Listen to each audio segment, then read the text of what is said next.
कृषि एवं पशुपालन मंत्री जयप्रकाश दलाल ने कहा कि बजट सत्र में हरियाणा के किसानों को कई सौगातें मिलेंगी। सरकार अब किसान बीमा पॉलिसी में बदलाव कर नए सिरे से लागू करेगी। वहीं नई मंडियां बनेंगी। नहरों का सुधारीकरण करने के लिए करोड़ों रुपए के बजट शामिल होंगे। किसानों को सुदृढ़ बनाने के लिए भी सरकार विशेष योजनाएं लाएगी। दलाल गांव साजरवास व रानीला में आयोजित कार्यक्रमों में पहुंचे थे। गांव साजरवास में जन समस्याएं सुनी और अधिकारियों को समाधान के निर्देश दिए। वहीं गांव रानीला की गौशाला के वार्षिकोत्सव में बतौर मुख्य अतिथि पहुंचे। मंत्री ने गौशाला को 11 लाख रुपए व सड़क निर्माण के लिए 5 लाख रुपए देने की घोषणा की। उन्होंने साथ ही कहा कि भाजपा सरकार गौ माता की रक्षा के लिए प्रतिबद्ध है। पहले की सरकारें गौ हत्या कराती थी, वहीं आज पूरे प्रदेश में गायों को सम्मान मिल रहा है। संबोधन में मंत्री ने कहा कि विपक्ष जनता में गलत प्रचार फैलाकर किसानों के नाम पर राजनीति करने की कोशिश में है।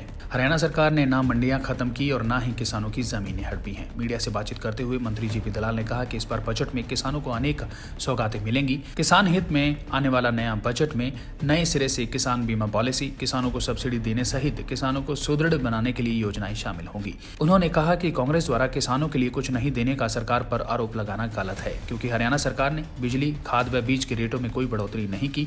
पिछली सरकार में किसानों का हमेशा से शोषण किया जाता रहा है। वहीं मंत्री ने कहा कि 25 फरवरी से लगने वाले 3 दिवसीय पशु मेले में पशुओं की नस्लें रैंप पर दिखाई देंगी। इस दौरान बेहतर प्रदर्शन करने वाले पशुओं व पशुपालकों को सम्मानित किया जाएगा। रानीला गांव में गौशाला के कार्यक्रम में मैं आया। इससे पहले हमारे अलग से गांव में कार्यक्रम थे, कई गांव में, और किसानों के लिए जो जो योजनाएं बनाई 25, 26, 27 3 दिन हमारा जो पशुपालन प्रदर्शनी है और हरियाणा सरकार ने जो किसानों के लिए काम किए हैं उनकी मैंने चर्चा की। और हमारे क्षेत्र का किसान हमारी नीतियों से संतुष्ट है।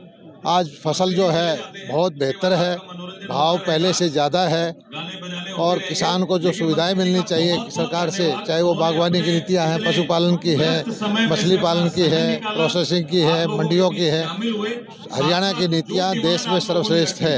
इस बात को हमारे किसान भाई भी मानते हैं और हरियाणा सरकार किसानों पर के लिए समर्पित है। जितना काम कर सकती है खजाना किसानों की तरफ उठा रहे हैं। बजट सत्र में नहीं, हर बार कभी मौका मिलता है, बजट में हो या ना हो। बजट में ना था तो भी हमने किसानों की फसल खराब हुई, मुख्यमंत्री जी ने 680 करोड़ रुपए मुआवजा करके बांटा उनको।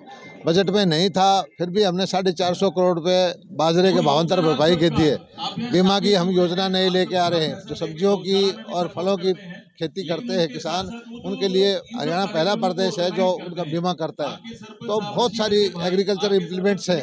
जो किसान मांगता है, हैरो, कल्टीवेटर, गौड़ी कुछ भी मांगेगा उसको आधी से ज़्यादा सब्सिडी है और माइक्रो इरिगेशन पे 85% सब्सिडी है। तो दुनिया भर की है। और भी हम बजट सत्र के अंदर उनके लिए मंडियाँ और बनाएंगे, नहरों का सुदृढ़ीकरण करेंगे, पानी बढ़ाएंगे और इनको हमारी कोशिश ये है कि किसान समृद्ध हो, ग्रामीण क्षेत्र समृद्ध हो।